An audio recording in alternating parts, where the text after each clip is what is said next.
ലിസബത്ത് വെല്ലേക്ക് എല്ലാവർക്കും സ്വാഗതം. ഞാനിപ്പോൾ നാട്ടിലാണുള്ളത്.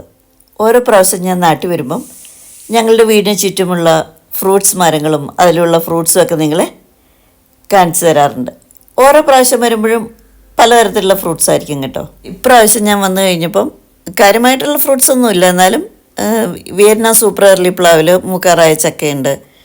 പിന്നെ സാധാരണ ബഡ് പ്ലാവിലൊക്കെ ചക്കയായി വരുന്നേ ഉള്ളൂ, ചെറുതായിട്ടൊക്കെ ഉണ്ടായിട്ടുണ്ട്. പിന്നെ ലവ്ലോലിക്ക ധാരാളമായിട്ടുണ്ടായിരുന്നു. അപ്പോൾ ലവ്ലോലിക്ക കാണിക്കാം. പിന്നെ ഞങ്ങളുടെ തറവാട് വീടിൻ്റെ പറമ്പിൽ കപ്പളം, അത് നമ്മളാരും നട്ടതൊന്നുമല്ല കേട്ടോ, തനിയെ മുളച്ച് വന്നിട്ടുള്ള കപ്പളമാണ്. അതിനകത്ത് കുറേ കപ്പളങ്ങയൊക്കെ ഉണ്ട്. അപ്പോൾ അതെല്ലാം ഞാനൊന്ന് കാണിച്ചു തരാം. ഇതാണ് ഞങ്ങളുടെ വിയറ്റ്നാം സൂപ്പർ എർലി പ്ലാവ്. ഇത് ഞങ്ങൾ നട്ടൊരു 1.5 വർഷം കഴിഞ്ഞപ്പോൾ തൊട്ട് ഇതിൽ ചക്ക ഉണ്ടാകുന്ന കേട്ടോ. നട്ടിട്ട് ഇപ്പോൾ ഒരു 4 വർഷത്തോളം ആയിട്ടുണ്ട്. ഇത് വർഷത്തിൽ 2 പ്രാവശ്യം കായ്ക്കും. അതുപോലെ നല്ല ടേസ്റ്റുള്ള ചക്കയാണ്. ഈ പ്ലാവ് ഞാനിന്ന് കാണിച്ചു തരാം. ഇതിനധികം ഹൈറ്റൊന്നുമില്ല കേട്ടോ. പിന്നെ ഞാൻ എല്ലാ വർഷവും ഇതെല്ലാം വെട്ടി നിർത്തും കേട്ടോ. എല്ലാ ഫ്രൂട്ട് മരങ്ങളും ഞാൻ മുകൾവശം എല്ലാം കട്ട് ചെയ്ത് വിടും. എല്ലാ വർഷവും പൂവാണി പോട്ടെ എന്ന് വിചാരിച്ച് തന്നെ നല്ലപോലെ തന്നെ കട്ട് ചെയ്ത് കൊടുക്കും. പക്ഷേ അപ്പോൾ അതിൻ്റെ ഇരട്ടിയായിട്ട് അത് വളർന്നു വരുവാണ്. അപ്പോൾ ഈ പ്രാവശ്യം ഞാൻ വന്നിട്ട് കുറേ മരങ്ങളെല്ലാം കട്ട് ചെയ്തിട്ടുണ്ട്.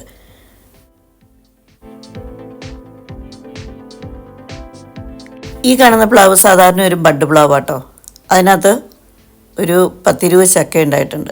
ഇപ്പോൾ ഒരു 2-3 പ്രാവശ്യമായിട്ട് ഇതിൽ ചക്ക ഉണ്ടാകുന്നുണ്ട്. പക്ഷേ ഒന്നും പിടിക്കുന്നില്ല. കുറച്ച് വലുതാവും, അപ്പം തന്നെ അത് ചീഞ്ഞു പോവുകയാണ്. അതെന്താ കാരണം എന്നുള്ളത് എനിക്ക് അറിയത്തില്ല. ഞാൻ അതിനെപ്പറ്റി ഒന്ന് അന്വേഷിക്കണം. ഇത് വലിയൊരു ചക്ക ഉണ്ടാകുന്ന പ്ലാവായിരുന്നു എന്ന് എനിക്ക് തോന്നുന്നു. പക്ഷേ എന്താണെന്ന് നമുക്കൊരിക്കലും ഉണ്ടായാലേ ഇതറിയാൻ പറ്റുള്ളൂ. അപ്പോൾ ഇപ്രാവശ്യം ഓർണമെങ്കിലും കിട്ടിയാൽ മതി എന്ന് ഞാനിങ്ങനെ ആഗ്രഹിക്കുന്നുണ്ട്. ഉണ്ടാവുമെന്നറിയില്ല. ഇപ്പോൾ വന്നതിന് ശേഷം കുറേ ചക്ക ഇങ്ങനെ കൊഴിഞ്ഞാടുകയാണ്. ഇതൊരു അമ്പഴമാട്ടോ, സ്വീറ്റ് അമ്പഴം. അപ്പോൾ നമുക്കിത് ചമ്മന്തി അരയ്ക്കാം, പച്ചയ്ക്ക് തിന്നാം, അച്ചാറിടാം, അങ്ങനെ എന്ത് വേണേലും ചെയ്യാം. അപ്പോൾ നല്ല ടേസ്റ്റുള്ളൊരു അമ്പഴങ്ങ കേട്ടോ. അധികം പുളിയൊന്നുമില്ല, പുളിയുണ്ട് ചെറുതായിട്ട്, പക്ഷെ ഒരു ചെറിയൊരു മധുരിപ്പൊക്കെ ആയിട്ടുള്ള നല്ലൊരു അമ്പഴമാണ്.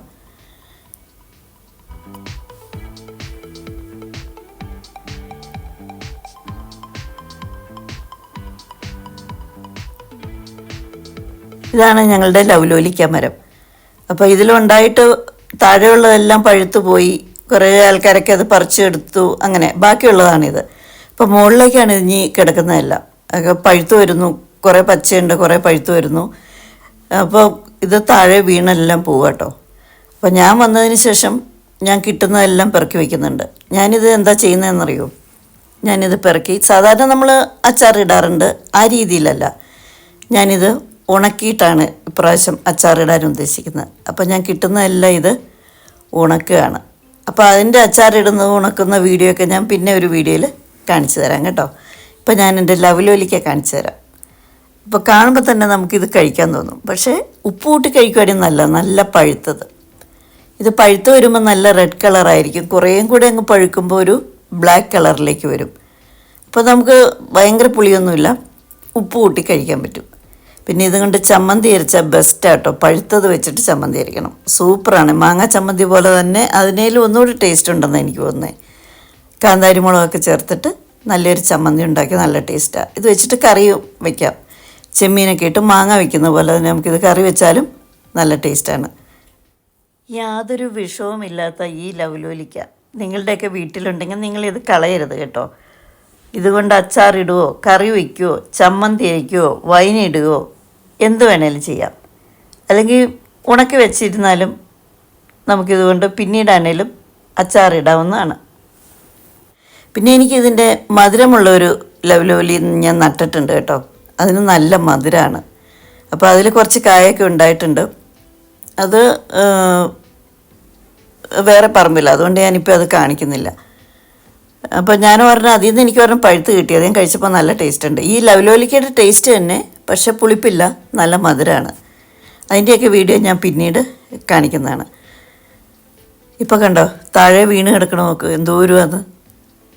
ഇപ്പം നമുക്ക് നോക്കുമ്പോൾ അധികം പുറമേ നിന്ന് കാണാനില്ല. ഈ ഇലയെല്ലാം കൊണ്ട് നമുക്കിത് അധികം കാണാൻ പറ്റുന്നില്ല. പക്ഷേ അതിനുള്ളിലാണ് പഴുത്തതെല്ലാം കിടക്കുന്നത്. അപ്പോൾ നേരം വിളക്കുമ്പോൾ നമുക്ക് ഇതിൻ്റെ ചുവട്ടിൽ ഇങ്ങനെ വീണ് കിടക്കും. അപ്പോൾ കുറേയൊക്കെ നമുക്ക് പെറുക്കിയെടുക്കാം, നല്ലപോലെ കഴുകിയെടുത്താൽ മതി. നമുക്ക് ഉപ്പിലിട്ട് വയ്ക്കാം. ഞാനിതെല്ലാം എടുത്തിട്ട് ഫ്രിഡ്ജിൽ വയ്ക്കും. കഴുകി വൃത്തിയാക്കി ഫ്രിഡ്ജിൽ വെച്ചിട്ട് രണ്ടായിട്ട് കട്ട് ചെയ്ത് ഉപ്പൊക്കെ തിരുമിയിട്ട് ഉണക്കാനാണ് ഇപ്രാവശ്യത്തെ എൻ്റെ പരിപാടി. ഇതാണ് ഞങ്ങളുടെ ആ ലൗലോലി മരം കേട്ടോ. ഇങ്ങനെ പുറമേ നോക്കുമ്പോൾ നമുക്കൊന്നുമില്ല, ഒരു ലൗലോലിക്ക പോലും ഉള്ളതായിട്ട് തോന്നുന്നില്ല. പക്ഷെ അടുത്ത് വന്ന് നിൽക്കുമ്പോഴാണ് ഇതിൽ ലൗലോലിക്ക ഉള്ളത്. അപ്പം നമ്മളുടെ ഒരു ചേച്ചി ഇതൊക്കെ ഒന്ന് പെറുക്കിയെടുക്കുകയാണ്. വെറുതെ കളയണ്ടല്ലോ. അപ്പോൾ ചോട്ടി വീണ് ഇങ്ങനെ പെറുക്കിയെടുക്കുന്നുണ്ട്. പിന്നെ ഇടയ്ക്ക് ഇതൊക്കെ ഒന്ന് കുലുക്കി ചാടിക്കുകയാണ്. കുലുക്കിയാലും കുറേ നല്ല പഴുത്തൊക്കെ ഉണ്ട്, കുറച്ചൊക്കെ വീഴും. ഇത് അങ്ങനെ ചാടാൻ ബുദ്ധിമുട്ടാണ്. എന്നാലും കുറേ ഒന്ന് കുലുക്കി നോക്കുകയാണ്. കിട്ടുന്നത് നമുക്ക് പെറുക്കിയെടുക്കാമല്ലോ. പിന്നെ ഒരു ചെറിയ തോട്ടിയുണ്ട്. ആ തോട്ടി വെച്ചിട്ട് ഞങ്ങൾ കുറേയൊക്കെ ഇങ്ങനെ പറിച്ചെടുക്കുന്നുണ്ട്. അപ്പോൾ അങ്ങനെ കുറേ ഇപ്പം ഇന്നത്തെ ദിവസം തന്നെ ഞങ്ങൾക്ക് കുറേ കിട്ടി. കണ്ടോ, ഇത്രയാണ് ഇന്ന് ഞങ്ങൾക്ക് ഇപ്പോൾ കിട്ടിയത്. അപ്പോൾ ഡെയിലി ഇങ്ങനെ കുറേ കിട്ടും. അപ്പോൾ എല്ലാം ഞാൻ സൂക്ഷിച്ച് വയ്ക്കാൻ തീരുമാനിച്ചു. പിന്നെ വേണ്ടവർക്കൊക്കെ കൊടുക്കും കേട്ടോ. മുഴുവനും കൂടെ നമ്മൾ എന്ത് ചെയ്യാനാണ്. ഇത് ഞങ്ങളുടെ തറവാട് വീട്ടിലെ പറമ്പ്. അപ്പോൾ ആ പറമ്പിൽ കുറേ കപ്പളമുണ്ട്. തനിയെ മുളച്ചു വന്ന്. നമ്മൾ നടുവാണെങ്കിൽ ഇതൊന്നും ഉണ്ടാവത്തില്ല സത്യം പറഞ്ഞാൽ. ഇത് തനിയെ പറമ്പിൽ ഈ കുരു നമ്മൾ കഴിച്ചിട്ട് കുരുവൊക്കെ ഇടുമല്ലോ, അങ്ങനെ ഇത് മുളച്ചു വന്നിട്ടുള്ളതാണ്. കുറേ കപ്പളമുണ്ട്. അപ്പോൾ ഇതിൽ നിന്ന് കുറേ അവർ പറിച്ചെടുത്തു. നല്ല വലിയ കപ്പളങ്ങ ഉണ്ടായിരുന്ന എല്ലാം പറിച്ചെടുത്തു. ഇത് ലാസ്റ്റ് ഭാഗമാണ്. എന്നാലും ഇത് കുറേയൊക്കെ ഉണ്ട് കപ്പളങ്ങ. അപ്പോൾ ഞാൻ അതെല്ലാം നിങ്ങളെ കാണിച്ചു തരാം. ഇതിപ്പോൾ ആരും നമ്മളധികം ശ്രദ്ധിക്കുന്നില്ലല്ലോ ഇതിലൊന്നും. അതുകൊണ്ട് ഇങ്ങനെ കുറച്ച് പഴുത്ത് വരുമ്പോഴത്തേക്കും പക്ഷികളൊക്കെ വന്നിട്ടത് കഴിക്കുകയാണ്. പിന്നെ അവർക്ക് എന്തെങ്കിലുമൊക്കെ കഴിക്കാൻ വേണമല്ലോ.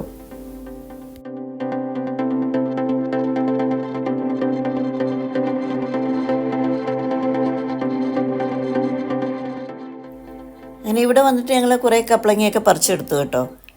കുറച്ച് കറി വയ്ക്കാനും പിന്നെ കുറച്ച് പഴുപ്പിക്കാനൊക്കെ ആയിട്ട്. പിന്നെ ആർക്കെങ്കിലുമൊക്കെ കുറച്ച് കൊടുക്കാമല്ലോ, അതിനൊക്കെ വേണ്ടിയിട്ട് ഞങ്ങൾ കുറച്ച് പറിച്ചെടുത്തു. ഇത് പഴുത്ത് വരുമ്പം അത്രയ്ക്കും മധുരമൊന്നുമില്ല കേട്ടോ. ചെറുതായിട്ടൊരു മധുരമൊക്കെ ഉള്ളൂ. പക്ഷേ മധുരയില്ലെങ്കിലും കുഴപ്പമില്ല. ഇത് ഷുഗറുകാർക്കൊക്കെ ബെസ്റ്റാണ്. അപ്പോൾ കറി വെച്ച് കൂട്ടിയാലും പഴുപ്പിച്ച് കഴിച്ചാലും എല്ലാം കപ്പളങ്ങ ഒത്തിരി നല്ലതാണ്. അപ്പോൾ നമ്മൾ ഗുണം നോക്കിയിട്ടിത് കഴിക്കുക. എല്ലാ വർഷവും നിറയെ ചക്ക ഉണ്ടാകുന്ന ഒരു ബഡ് പ്ലാവ് ഉണ്ട് കേട്ടോ. അപ്പോൾ ആ പ്ലാവ് ഞാൻ എല്ലാ വർഷവും കാണിക്കാറുണ്ട്. അപ്പോൾ ഇപ്പോൾ വന്നപ്പം അതിലിങ്ങനെ ചെറുതായിട്ട് ചക്ക ഉണ്ടായി തുടങ്ങുന്നേ ഉള്ളൂ. അപ്പോൾ ഒരു മാസമോടെ കഴിയണം ഇതിൽ നിറയെ ചക്കയാവണമെങ്കിൽ. അപ്പോൾ ചെറുതായിട്ടൊക്കെ അവിടെ ഇവിടെയൊക്കെ ഓരോന്നും ഉണ്ടായി തുടങ്ങിയിട്ടുണ്ട്. അപ്പോൾ അതാണ് നിങ്ങളിപ്പോൾ കാണുന്നത്.